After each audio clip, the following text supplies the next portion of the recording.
We already looked at combining or simplifying polynomial expressions by combining like terms, but we can also simplify expressions with exponents when we have variables being raised to powers, multiplied by each other, divided with each other. And we'll take a look at a few of these properties here.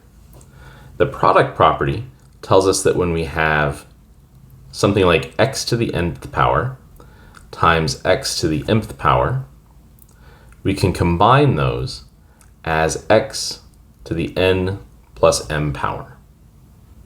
So if we have two different variables, two different expressions being raised to a power, as long as that base is the same, it's important that both of these values are the same. In this case, x being raised to the same power, we can just add those exponents together and merge that into a single expression. If we have something like x to the n over x to the m, then we can combine that in a similar manner, except now we'll subtract those two exponents rather than adding them together. There's also a zero exponent property we already touched on briefly, but to revisit that, any value raised to the zero power is equal to 1. And we also have some properties involving negative exponents, and that is that x to the negative n power, let me write that a little bit more clearly, that should be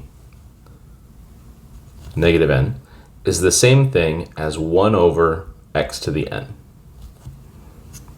What that means is if we have a negative exponent, we can simply think of that as a fraction over 1. We can flip that fraction and change the exponent to a positive value.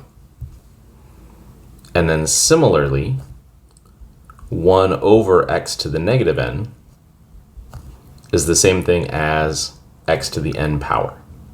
So the other way to think of that is you can take an expression and move it between the numerator and denominator by flipping the sign of the exponent. And in the next video, we'll take a look at using these properties to simplify and manipulate some expressions.